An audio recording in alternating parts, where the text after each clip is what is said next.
본문 말씀 먼저 보겠습니다. 사도행전 4장 23절에서 28절 말씀입니다. 본문 말씀 사도행전 4장 23절 28절 말씀 제가 먼저 한 절 읽겠습니다. 사도들이 노임에 그 동료에게 가서 제사장들과 장로들의 말을 다 알리니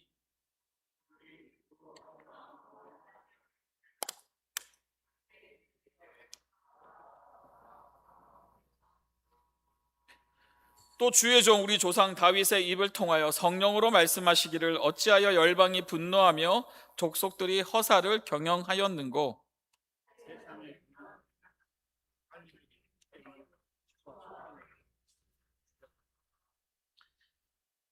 과연 헤롯과 본디오 빌라도는 이방인과 이스라엘 백성과 합세하여 하나님께서 기름 부으신 거룩한 종 예수를 거슬러 같이 읽겠습니다. 하나님의 권능과 뜻대로 이루려고 예정하신 그것을 행하려고 이 성에 모였나이다. 아멘. 지난 주일날 우리는 라맛 나요를, 이 시대의 라맛 나요를 세웁시다라는 말씀을 가지고 증거했습니다. 기억나시죠? 기억나시죠? 네. 그러면서 이 교회에 대한 하나님께서 계속해서 말씀을 보며 좀 묵상을 하면서 교회에 대한 말씀을 조금 더 나누면 좋겠다 싶어서 말씀을 보는 가운데 사도행전 4장에 이 교회의 모습이 나옵니다. 그리고 그 교회의 모습이 하나님께서 위기 가운데 어떻게 세우시는지 말씀을 좀 보면서 제목을 교회를 다시 교회답게라는 한 몇 주, 한 3주 정도의 시리즈로 말씀을 좀 보기를 원합니다. 그래서 오늘 여러분들과 첫 번째 나누는 제목은 교회는 하나님을 바라볼 때 어떻게 된다고요? 살아납니다. 뭐 당연한 말입니다. 근데 우리가 때로는 이 진리를 잊어버리고 하나님을 우리가 바라보지 못할 때 반대로 교회는 어떻게 될까요? 죽는다라는 것이죠. 여러분, 교회란 무엇입니까? 교회는 세상의 속에 하나님께서 당신의 구원, 이 구속사의 역사를 이루시기 위해 세운 공동체입니다. 또한 예수 그리스도를 무엇으로요? 교회의 머리로 모여 믿는 자들이 모임이라는 겁니다. 하나님의 나라를 이 땅에 드러내는 살아있는 공동체라는 것이죠. 교회를 보면 시간과 공간을 초월한 모든 성도의 공동체인 보편적인 우주적 교회가 있습니다. 그리고 우리가 지금 함께 예배드리는 이 생명샘 교회와 같은 눈에 보이는 지역 교회가 있습니다. 성경에도 예루살렘 교회, 안디옥 교회, 에베소 교회, 고린도 교회 같은 여러 교회들이 역사 속에 실제로 존재했던 많은 지역 교회들이 등장합니다. 그런데 여러분, 이 지역 교회는 마치 나무처럼 심어져서 성장하고 풍성한 열매를 맺고 선한 영향력을 끼치기도 하지만 또 역사를 보면 상황이나 영적 상태에 따라 교회가 병들기도 하고 죽어가기도 하고 심지어는 어떻게 돼요? 사라지기도 합니다. 예를 들어 안디옥 교회는 성령의 인도하심 속에서 세계 선교의 중심이 되었습니다. 에베소 교회는 말씀 위에 든든히 세워졌습니다. 그러나 고린도 교회는 끊임없는 분열과 세속성으로 몸살을 앓았고요. 라오디게아 교회는 어땠습니까? 뜨끈미지근한 그 신앙 때문에 주님의 엄중한 책망을 받았던 교회도 있었다라는 것이죠. 그러기에 교회의 역사는 언제나 성장과 침체와 회복과 쇠퇴를 반복해 왔습니다. 질문 드립니다. 여러분 이민 오셔서 지금까지 혹시나 여러분이 다니셨던 교회들을 생각해 보면 지금 그 교회가 있습니까? 아니면 그 교회가 없어졌습니까? 어떤 교회는 지금도 건강하게 복음을 전하고 있지만 어떤 교회는 사라지기도 했다라는 것이죠. 또 어떤 교회는 합쳐지거나 이름만 남아있는 경우도 있습니다. 교회는 한번 세워졌다고 해서 영원히 건강한 교회로 남는 것이 아니라는 것이죠. 사실 말씀 준비하면서 교회가 사라진다? 여러분 상상해 보셨습니까?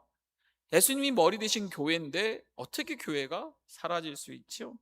지난 제가 신학교 때 수업을 들으면서 한 교수님 클래스에서 교수님이 질문을 합니다. 학생들에게, 신학생들에게. 자, 여러분, 교회의 수명은 몇 년이 될까요? 라고 질문을 하신 거예요. 너무 뜬금없는 질문이었고, 신학생들에게는 교회의 수명이 있다? 영원한 거 아닙니까? 어떻게 교회에 수명이 있습니까? 라고 했을 때 교수님의 질문은 지역교회, 그 지역 로컬에 있는 철치의 수명을 얘기했습니다. 저도 그 질문에 갸우뚱했습니다. 교회 수명 몇 년이 될까? 근데 선교사 그때 교수님이 좀 충격적인 말씀을 하셨습니다. LA에 그러니까 LA 통계입니다. 수많은 교회가 세워지고 사라지는데 그 연도가 평균적으로 30년을 못 넘는다고 합니다. 그래서 끊임없이 교회가 세워졌다가 없어지기도 한다라는 평가를 내놓았습니다. 그랬을 때 여러분, 이 교회라는 곳이 생명이 있기 때문에 다시 한번 끊임없이 하나님께서 하나님의 은혜여 새로워져야 하는 것입니다. 근데 그렇지 않다면 형식은 모양은 남아 있어도 그 생명력을 잃을 수 있다라는 것입니다. 그래서 주님께서 예배소 교회에 처음 사람을 회복하지 않으면 촛대를 옮기겠다고 경고하신 이유도 바로 여기에 있는 것이죠. 사랑하는 여러분, 그래서 저는 3주 동안 사도행전 4장 중심으로 교회를 다시 교회되게 하는 힘, 교회를 다시 교회되게라는 주제로 이 하나님 말씀을 나누려고 합니다. 여러분, 우리가 살아가는 이 시대는 지금 어떤 모습을 갖고 있습니까? 이 교회의 존속이 여러분 쉽습니까? 어렵습니까? 지금 시대의 변화를 보면 너무나 빠른 변화 속에서 끊임없는 교회는 도전을 받고 있습니다. 그런 가운데 이 신앙은 여러분 점점 더 공동체가 아니라 무엇으로 돼가고 있습니까? 개인화 돼가고 있습니다. 특별히 코비드를 지나서 어떤 결과들이 일어났습니까? 어느 교회를 온라인이든 그냥 예배를 드리든 나 혼자서 예배 드릴 수 있는 이러한 교회 신앙의 모습들이 점점 발견되고 있지 않습니까? 가끔 오랜만에 만나서 교회 잘 다니십니까? 하면 잘 다닌다고 해요. 그럼 어디 교회를 출석하시나 했더니 내 집에 있는 컴퓨터 앞에 있는 교회예요. 이게 요즘 엄청난 도전입니다. 또 이 교회의 세력은 점점 더 약해지고 있죠. 더 나아가 다음 세대는 교회를 점점 더 떠나고 있지 않습니까? 그리고 이 세상은 끊임없이 믿는 자들에게 무엇을 말하나요? 하나님 없이도 살 수 있다 없다. 충분히 살 수 있는 것이 이 세상이다라고 끊임없이 우리를 유혹하고 있지 않습니까? 이러한 현실 속에서 우리 이민교회도 어려움을 겪고 있다는 것이죠. 그러한 가운데 많은 사람들이 다양한 답을 제시합니다. 더 좋은 프로그램, 또 제가 많이 들은 얘기가 이 현대적인 예배, 조금 더 현대스러운 젊은이들이 올 수 있는 예배를 해야 된다. 저도 한때는 청년 사역을 하면서 많이 연구해 봤습니다. 어떻게 하면 젊은 친구들에게 올 수 있는 교회를 만들 수 있을까?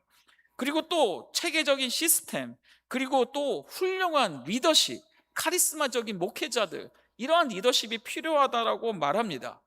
여러분 다 맞는 말인가요? 물론 이러한 요소들이 교회를 건강하게 세우는 데는 도움이 될 수 있습니다. 하지만 여러분, 성경은, 하나님의 말씀은 교회의 본질적인 생명력이 거기에 있다라고 말씀하지는 않습니다. 교회를 교회되게 하는 힘은요, 절대로 사람에게서 나오는 것이 아닙니다. 누구로부터 나오는 겁니까? 하나님께로부터 나오는 것이죠. 교회의 생명은 언제나 하나님께로부터 시작되었습니다. 교회 역사를 회복시키고 교회 역사를 돌아보면 하나님께서 교회를 새롭게 하실 때마다 가장 먼저 회복시키신 것은 건물도 아니고 어떠한 교단의 조직도 아니고 어떠한 교회의 프로그램도 아니었습니다. 자세히 들여다보면 바로 사람들의 시선이었다라는 것이에요. 현실에만 묶여있던 눈이 다시 누구에게로? 하나님께로 향하게 하고, 두려움보다는 무엇이요? 하나님의 약속이 더 크게 보이기 시작할 때에 교회는 다시 살아났고, 세상은 그 교회를 통해 살아계신 하나님을 보았다라는 것입니다. 그러게 우리 생명샘교회도 오랜 시간 이 자리에서 여러 풍파를 지나 지금 하나님의 은혜 가운데 여기까지 이 자리를 지켜왔습니다. 중요한 것은 무엇일까요? 앞으로입니다. 앞으로도 우리 교회가 이 지역 가운데에 참된 복음의 빛을 비추어 가며 건강하게 세워져 가는 롤모델 교회가 되기 위해서는 우린 끊임없이 하나님 앞에 우리 교회를 리뷰하고 다시 다지고 결단하고 새로워져야 될 줄 믿습니다. 믿습니다. 여러분, 변화가 두려우십니까? 그냥 지금처럼 목사님 편하게 가는 것이 좋지 않습니까? 물론 여러분 익숙한 것은 좋습니다. 하지만 교회 또한 하나님의 섭리 속에 계속해서 변화를 따라가야 된다라는 것이죠. 제일 많이 드는 예가 뭐냐면 이 단위에 지금 뭐가 올라와 있죠? 드럼이 올라와 있지 않습니까? 여러분 60년대 70년대만 갔을 때 이 단위에 드럼이 올라온다면 어떤 일이 일어났을까요? 교회에서 이단이다. 세상 음악의 악기를 가지고 올라와서 여기서 세상 음악을 한다. 이건 말이 되는 겁니까? 안 되는 겁니까? 그렇게 때로는 잘못된 고집과 익숙한 것에만 우리가 묶여서는 안 된다는 것이죠. 우리는 끊임없이 도전을 받습니다. 그랬을 때에 우리는 이 사도행전 4장을 통해서 다시 한번 하나님을 바라보는 믿음의 회복의 역사가 있기를 간절히 소망합니다. 이제 오늘 본문의 배경을 한번 살펴보겠습니다. 사도행전 3장에서 보면 베드로와 요한은 기도하러 성전에 올라가다가 그 미문에 앉아있던 태어날 때부터 걷지 못했던 사람을 만납니다. 그리고 어떻게 합니까? 예수 그리스도의 이름으로 그 앉은뱅이를 일으켜 세웁니다. 그리고 이로 인해서 놀라운 기적 때문에 수많은 사람들이 그 복음을 받아들였고 믿게 되고 놀라운 부흥을 초대교회는 경험하게 됩니다. 그런데 여러분, 하나님의 기적이 역사가 일어나는 동시에 무슨 일도 일어납니까? 반대도 시작됐다라는 거죠. 사탄의 방해가 더 강렬하게 일어났다라는 겁니다. 사도행전 4장을 보면 이 상황이 급변합니다. 베드로와 요한은 붙잡혀서 공회에 가게 됩니다. 그리고 저들의 신문을 받습니다. 고문을 받습니다. 무슨 권세와 누구의 이름으로 이런 일을 행했느냐라고 신문을 받습니다. 그럴 때에 베드로는 조금도 물러서지 않고 담대하게 선포합니다. 너희가 십자가에 못 박았으나 하나님께서 살리신 예수 그리스도의 이름으로 이 사람이 나음을 입어뒀다라고 선포합니다. 그리고 또 말합니다. 다른 이로서는 구원을 받을 수 없나니 천하 사람 중에 구원을 받을 만한 다른 이름을 우리에게 주신 일이 없다라고 선언을 한다는 것이죠. 참 베드로의 놀라운 변화와 담대한 선포라는 겁니다. 이 말씀 앞에 종교 지도자들은 더 이상 반박할 수 없었습니다. 왜 그랬습니까? 바로 눈앞에 고침받은 사람이 서 있었고 기적은 분명히 일어났고 그 사실 또한 부인할 수 없었기 때문이라는 것이죠. 또한 그들은 진리를 받아들이기는 참 이 어려운 상황 속에서 오히려 저들을 핍박하고 협박하고 다시 나가서 예수님의 이름으로 가르치 말라고 명령하며 놓아줍니다. 그러면서 이 시작된 초대교회가 이제 더 큰 위험을 갖게 되는 것이죠. 여러분, 만약 여러분이 이런 위험을, 우리 교회가 이런 위험을 받는다면 여러분 어떻게 했을까요? 여러분 어떻게 하시겠어요? 목사님, 잠깐만요. 이제 조금 더 어려움이 올 것 같습니다. 목사님, 전도하는 거라든지 선교하는 거라든지 뭐 동성애자에 대해서 말하는 거라든지 좀 이런 것을 삼가하는 게 맞는 것 같습니다. 목사님, 우리 좀 회의하면서 앞으로 교회의 방향을 좀 이렇게 조정해야 될 것 같습니다. 핍박이 옵니다. 여러분 어떻게 할까요? 어떤 분들은 그러겠죠. 좀 묵상하면서 그런 상상도 해봤어요. 좀 지혜롭게 목사님, 지금은 때가 아닌 것 같습니다. 조금 기다렸다가 좀 세상이 조금 잠잠해지면 다시 선교하고 다시 전도하고 다시 우리 예수 그리스도를 증거합시다라고 말할 수도 있겠죠. 근데 여러분, 오늘 본문은 어떤 결정을 내립니까? 전혀 다른, 전혀 위축되지 않은, 오히려 두려움보다는 더욱더 담대해전, 더욱더 하나가 되고 더 큰 하나님의 역사를 기대하는 살아나는 교회의 모습을 보여주고 있습니다. 그 모습은 무엇입니까? 첫 번째, 바로 교회는 위기를 만날수록 하나님께 먼저 나아가는 겁니다. 무엇을 하는 거라고요? 하나님께 먼저 나아가는 것입니다. 23절을 이렇게 시작합니다. 사도들이 노임에, 이제 사도들이 풀림을 받았습니다. 근데 그들이 어디로 갑니까? 그 동료에게 가서 제사장들과 장로들의 말을 다 알리니라고 말합니다. 베드로와 요한이 공회의 협박을 받고 이제 풀려나자 가장 먼저 어디로 갔습니까? 자기 집으로 갔나요? 아니면 안전한 곳, 숨을 곳을 찾아서 도망갔습니까?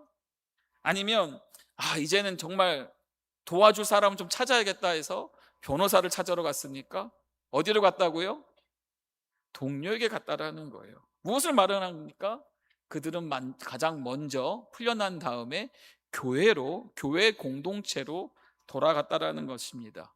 왜 교회로 갔을까요? 그들에겐 여러분, 이 교회라는 것이 단순히 예배를 드리는 장소가 아니었습니다. 교회는 어떤 곳입니까? 함께 하나님의 뜻을 구하는 공동체라는 겁니다. 함께 기도하는 공동체라는 겁니다. 함께 믿음으로 살아가는 영적인 가족이라는 것이죠. 기쁜이 있을 때도 어떻게 한다고요? 함께 하고, 또 어려운 일이 닥쳤을 때 어떻게 하는 겁니까? 가장 모여서 함께 그 어려움을 풀어가는, 가장 먼저 찾아가는 곳이 초대교회는 교회였다라는 것입니다. 여러분, 이 장면이 참 은혜가 되지 않습니까? 여러분, 위기를 만나면 그 사람이 평소에 무엇을 의지하는지, 무엇을 의지하고 살아왔는지 자연스럽게 드러납니다. 어려움 앞에서 먼저 내 은행 어카운트에 돈이 얼마 있지? 내 돈이 지금 얼마나 있는 사람, 무엇을 의지하는 거예요? 돈을 의지하는 사람 아닙니까? 또 가장 어려움이 닥쳤을 때 먼저 전화를 합니다. 누가 날 도와줄 수 있을까? 어떤 변호사가, 어떤 사람이, 어떤 공무원이, 어떠한 힘 있는 사람이, 영향력 있는 사람이 나를 도와줄 수 있을까? 전화를 돌립니다. 근데 여러분, 하나님을 의지하는 사람은 가장 먼저 뭐 합니까? 하나님께 돌아갔다, 하나님께 나아갔다라는 것이죠. 베드로와 요한이 가장 먼저 교회로 돌아갔다는 것은 결국 그들의 시선이, 그들이 누구를 의지했다고요? 오직 하나님을 의지하고 그의 시선이 하나님께 향해 있었다는 증거였습니다. 그리고 24절 말씀 보십시오. 그 교회 공동체가 이들이 돌아왔을 때 어떤 반응을 기록하는지 봅니다. 그들이 듣고 무엇을 합니까? 한 마음으로 하나님께 무엇을 했다고요? 소리를 높였다.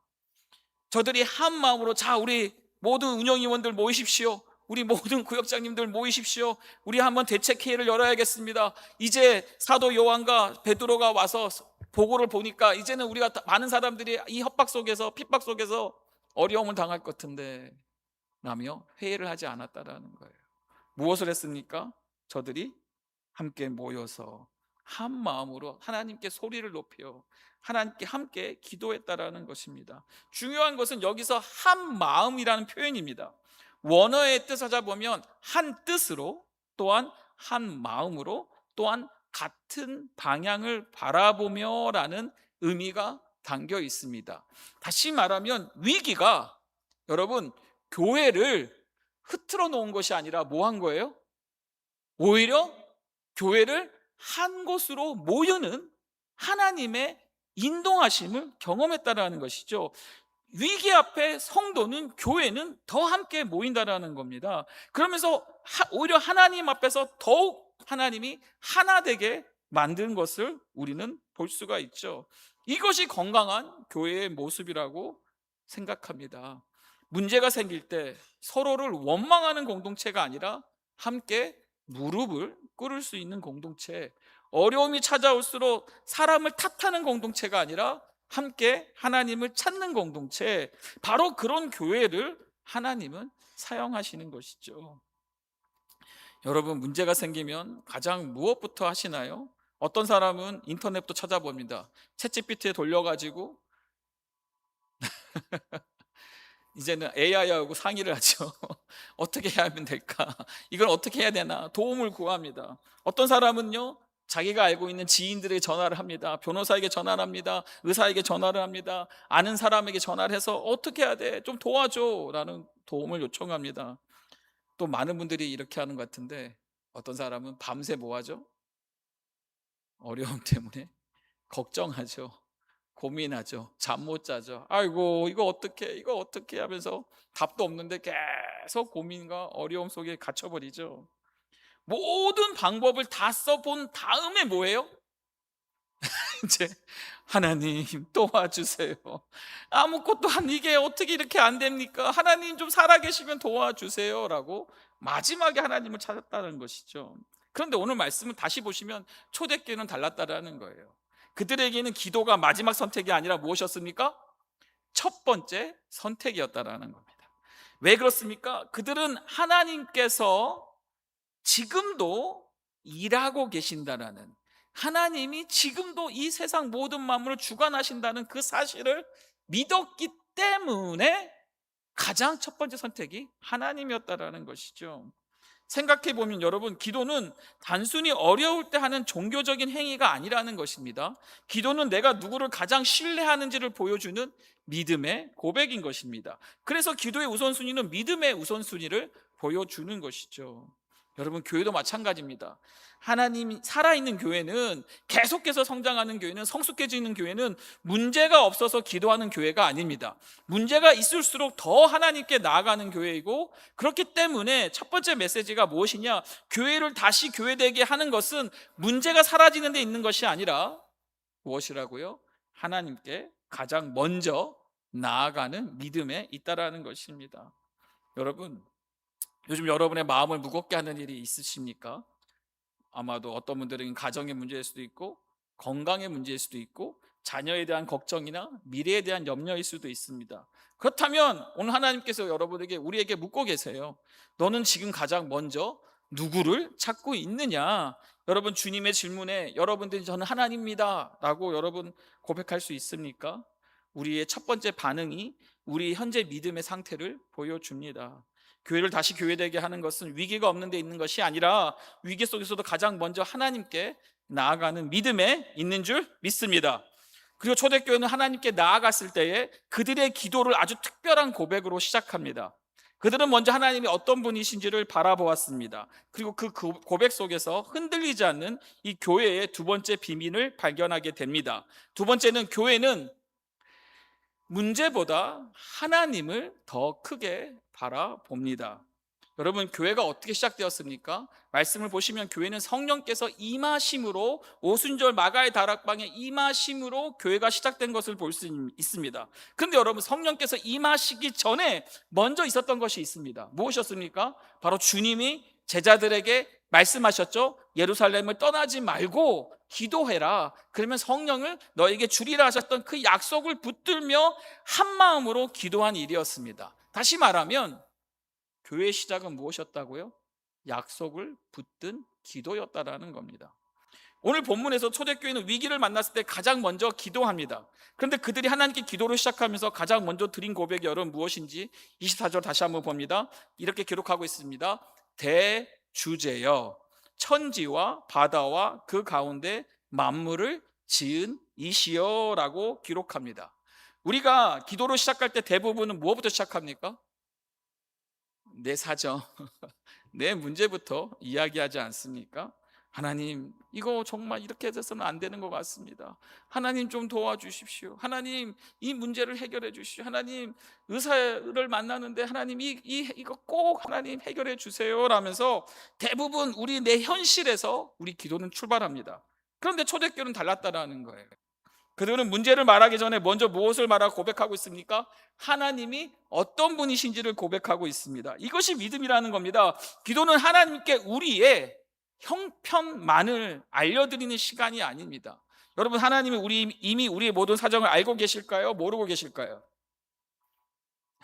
여러분, 하나님 우리의 어려움을 다 알고 계실까요? 모르고 계실까요? 알고 계세요. 그렇기 때문에 기도는 우리의 형편만을 말하는 것이 아니라, 자 들으세요, 기도는 문제 때문에 빼앗겨 버린 나의 시선을 다시 누구에게로? 하나님께로 돌리는 시간이 바로 기도라는 것입니다. 초대교회 기도는 하나님 문제가 이렇게 큽니다가 아니라 무엇부터 시작한다고요? 우리 하나님이 누구이시다? 대주제요. 그 말은 뭡니까? 우리 하나님이 크신 하나님이라는 것이죠. 여러분, 이 대주제라는 단어는요, 헬라어로서 테스포테스라는 단어입니다. 신약에서 자주 사용되고 있는 주님인 이 키리오스라는 보다보다 더 강한 표현으로, 뜻은 무엇이냐? 절대적인 주권자, 그리고 모든 것을 다스리는 통치자를 말할 때 대주제여라는 단어를 씁니다. 그럼 왜 초대교회는 하나님을 이렇게 불렀습니까? 바로 그들이 처한 현실 때문이라는 겁니다. 조금 전까지만 해도 베드로와 요한은 공회 앞에서 신문을 받았습니다. 당시 공회는 유대 사회의 최고의 권력 기관이었고, 또 그 뒤에는 누가 있습니까? 당시 세계를 지배하던 로마 제국이라는 막강한 정치 권력이 있었습니다. 사람들의 눈에는 공회가 가장 강해 보였고, 로마 황제가 세상을 움직이는 것처럼 보였습니다. 그런데 초대교회는 그렇게 보지 않았다라는 거예요. 그들은 기도를 시작하면 무엇이라고 고백하는 겁니까? 대주제요. 이 말은 무엇입니까? 우리를 다스리는 것은 누구다? 공회가 아니라는 것입니다. 하나님이라는 것이죠. 역사를 움직이는 것은 황제가 아니라 누구라고요? 바로 하나님이라는 것이죠. 이 모든 것을 다스리시는 분은 하나님이시다라고 대주제여 하며 그들의 믿음을 고백했다라는 것입니다. 여러분, 오늘 우리의 신앙도 여기에 달려 있습니다. 우리는 하나님을 믿지 않는 사람이 아닙니다. 그런데 문제는 어느 순간 하나님보다 문제가 더 크게 보일 때가 많다라는 것이죠. 여러분, 경제적인 어려움을 당할 때 여러분, 하나님이 크게 보여야 합니다. 건강의 문제보다 하나님이 더 크게 보여야 하는 것이죠. 자녀의 미래와 세상의 현실이 하나님의 약속보다 더 크게 다가올 때가 있습니다. 그 순간 우리 마음에는 무엇이 들어옵니까? 두려움이 들어오죠. 왜 그럴까요? 그냥 문제가 너무나 커서? 아니라는 겁니다. 우리의 보는 시선 속에서 하나님이 작아졌기 때문이라는 겁니다. 여러분, 물론 하나님이 실제로 작아지신 것은 아니죠. 변한 것은 무엇입니까? 하나님이 아니라 우리가 보는 하나님의 보는 우리의 시선이라는 것이죠. 그래서 여러분, 신앙의 성숙은, 믿음의 성숙은 하나님에 대한 지식이 많아지는 것만이 아니라 하나님을 점점 더 크게 바라보는 것입니다. 예배의 횟수나 성경을 읽은 분량도 중요하지만 더 중요한 것은 내 삶 속에서 하나님이 얼마나 크신 분으로 자리하고 계시는가라는 것이죠. 여러분, 말씀 묵상하다가 다윗과 골리앗이 떠오릅니다. 이스라엘의 모든 군대는 지금 누굴 보고 있어요? 장대한, 골격이 큰 거인은 누굴 보고 있어요? 골리앗을 보고 있어요. 다 같이 무슨 생각을 합니까? 이 골리앗은 어떻다? 너무 크다라는 거예요. 너무 크기에 내가 나설 수가 없다라는 겁니다. 싸우면 백전 뭐 한다? 백패할 거다라는 겁니다. 그런 말합니다. 우리는 이미 다 끝났다라고 말하는 겁니다. 그런데 여러분, 다윗은 달랐습니다. 다윗도 골리앗을 봤습니까? 안 보았습니까? 못 보고 답해 나간 겁니까? 아니요. 다윗도 보았습니다. 보았는데, 하지만 다윗은 골리앗보다 무엇을 더 크게 본 거예요? 무엇입니까, 여러분? 하나님이라는 거죠. 골리앗보다 어떤 누가 하나님이 더 크다라는 것이죠. 그래서 다윗은 담대하게 외치지 않습니까? 사무엘상 17장 45절입니다. 다윗이 블레셋 사람에게, 골리앗이죠, 이르되 너는 칼과 창과 단창으로 내게 나아오거니와 나는 누구요? 한번 같이 읽겠습니다. 나는 만군의 여호와의 이름 곧 너가 모욕하는 이스라엘의 군대의 하나님의 이름으로 내게 나아가노라 라고 말하는 겁니다. 여러분, 골리앗의 크기가 바뀌었습니까? 무엇이 바뀐 거예요? 다윗의 시선은 달랐다라는 것입니다. 믿음은 현실을 외면하는 것이 아니라 현실보다 하나님을 더 크게 바라보는 것이에요. 초대교회는 이어서 하나님을 천지와 바다와 그 가운데 만물을 지은이시여라고 고백합니다. 왜 갑자기 초대교회 기도 속에서는 창조주 하나님을 말할까요? 지금 그들에게 필요한 것은 이 어려움, 협박, 이 위기를 이길 수 있는 용기와 지혜와 방법을 필요한데 왜 갑자기 저들은 창조주 하나님을 말하는 것일까요? 그 이유는 무엇입니까?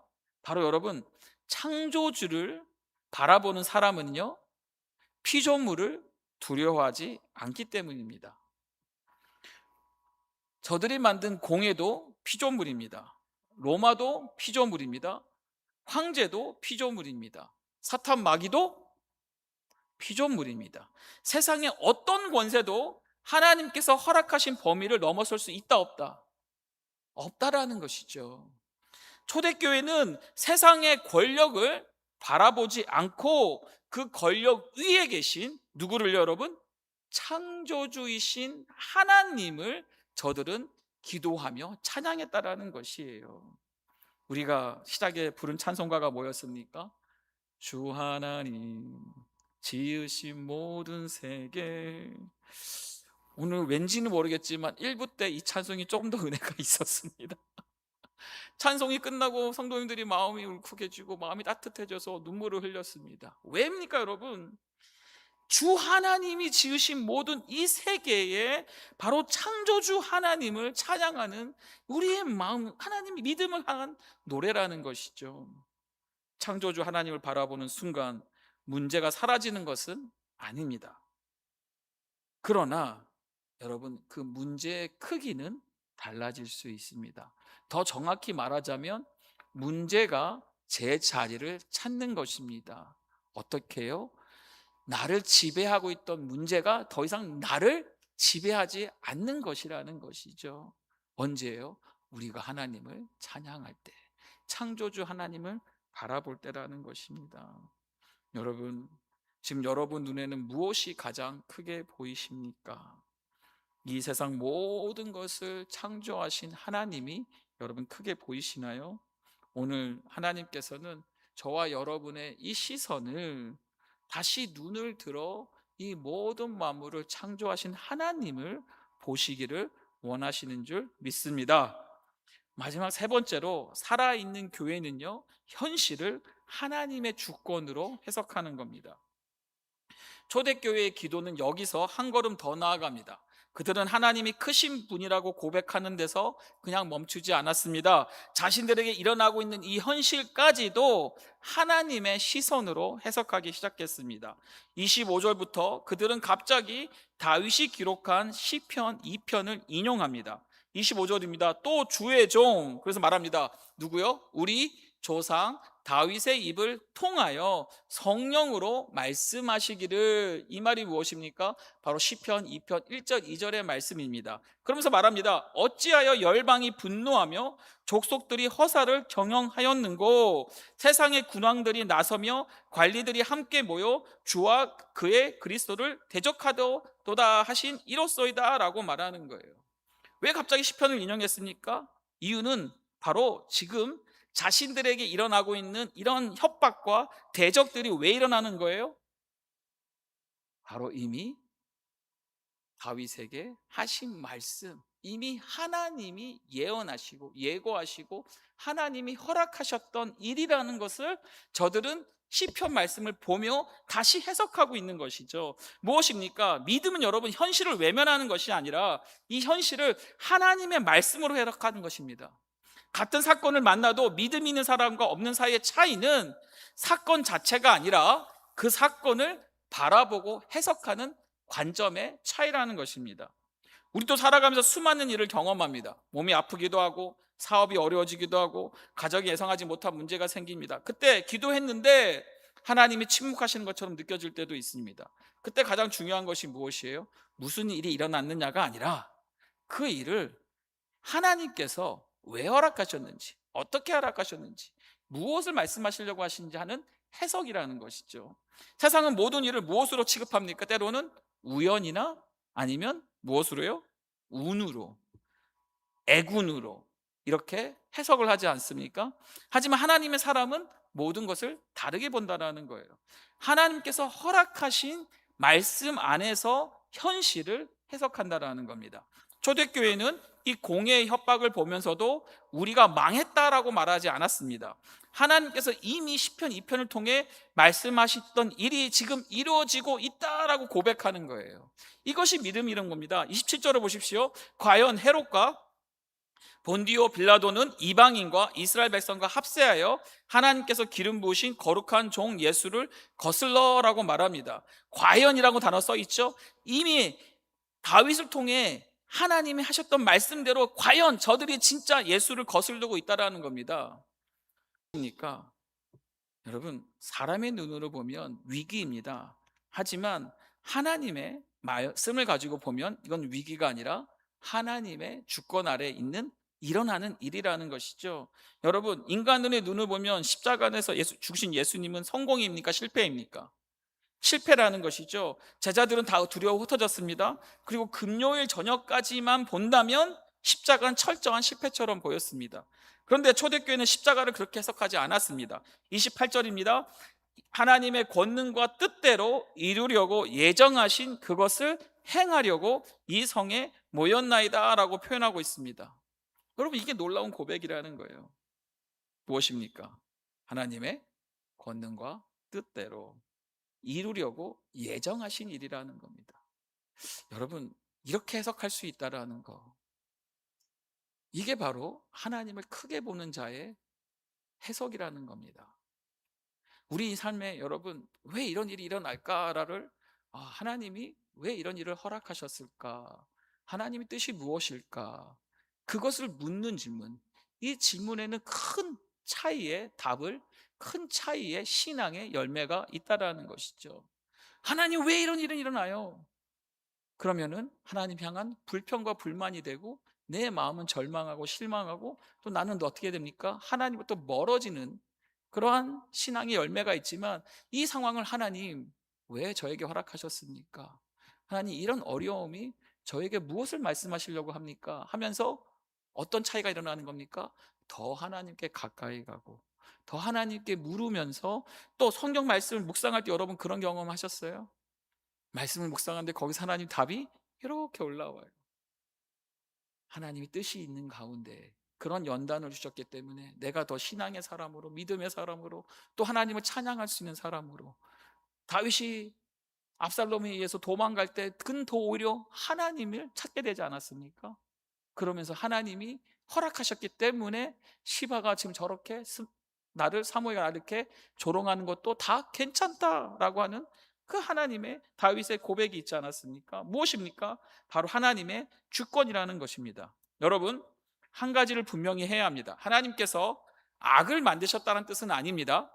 헤롯은 자신의 욕심대로 행동했고, 빌라도는 자신의 안위를 위해 판결했고, 종교 지도자들은 무엇 때문에? 시기와 교만으로 예수님을 죽였습니다. 그들의 죄는 분명히 그들에게 있었습니다. 하지만 하나님은 인간의 이러한 죄조차도 무엇을 위해? 당신의 구원의 계획을 위해 하나님께서 허락하셨다는 것이고 사용하셨다는 것이고, 더 나아가 하나님 뜻을 이루셨다는 것입니다. 그것을 잘 설명해 주는 말씀이 뭐예요? 로마서 8장 28절입니다. 한번 우리 같이 하면 이 목소리로 읽어보면 좋겠습니다. 우리가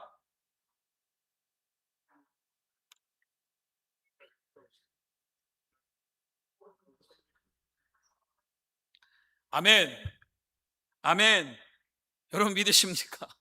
말씀 보십시오. 무엇이 합력할 선을 이룬다고요? 모든 것. 여러분, 모든 것은 좋은 일만 말하는 걸까요? 아니라는 겁니다.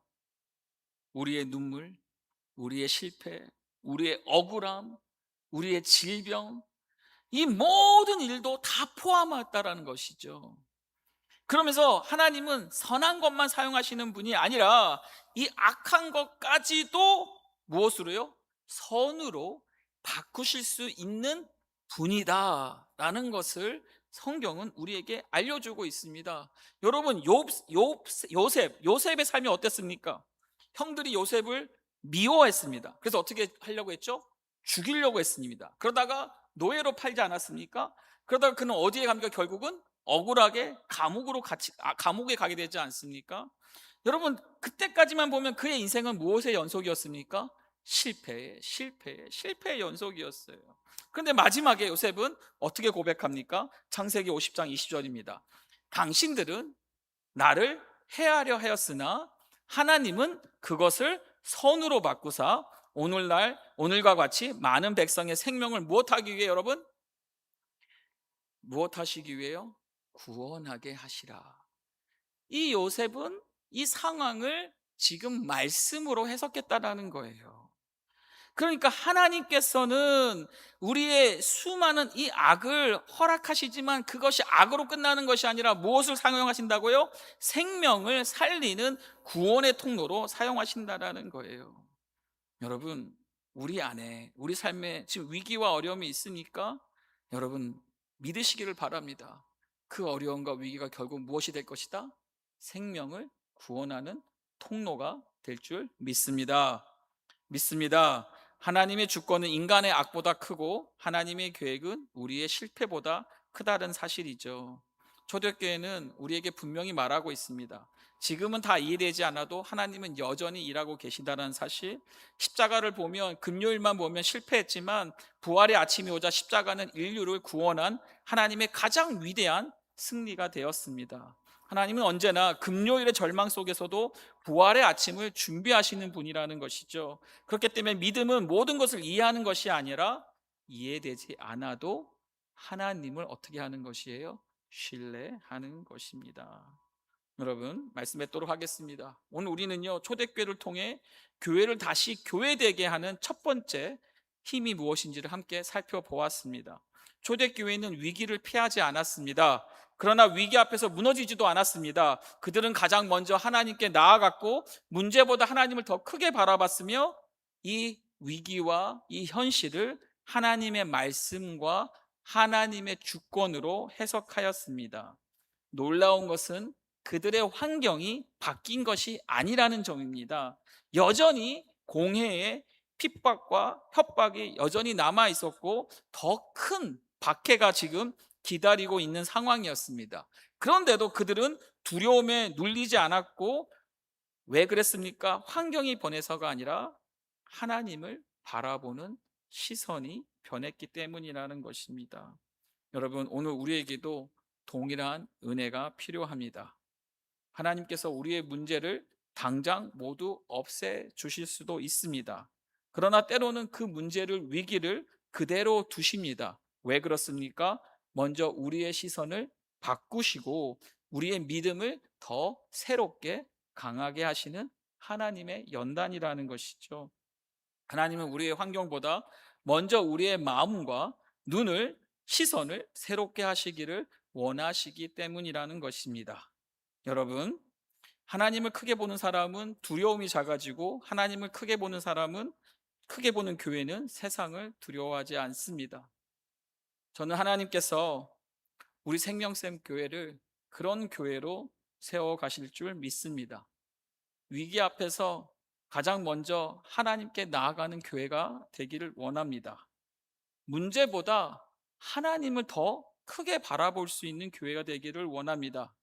그리고 어떠한 위험과 현실 속에서도 하나님의 말씀으로 해석하며 협력하여 선을 이루시는 하나님의 주권을 믿을 수 있는 저와 여러분 되기를 소망합니다. 그럴 때에 하나님께서는 초대교회 가운데 역사하셨던 것처럼 오늘 우리 가운데도 동일한 은혜를 부어주실 것입니다. 그리고 다음 주에는 이어지는 말씀을 통해 하나님께서는 이런 교회에 어떤 은혜를 주시는지 같이 살펴볼 예정입니다. 초대교회는 기도로 끝나지 않았습니다. 하나님께서는 그들의 기도에 응답하십니다. 그리고 성령으로 다시 충만하게 하셨고 이전보다 더 담대하게 복음을 전하게 하셨습니다. 그래서 다음 주에는 교회를 다시 교회되게 하는 두 번째 말씀, 다시 성령으로 충만한 교회를 나누고자 합니다. 여러분, 이번 한 주도 하나님을 다시금 가장 크게 바라볼 수 있는 저와 여러분, 그리고 우리 생명샘 교회가 되기를 우리 예수 그리스도의 이름으로 축복합니다.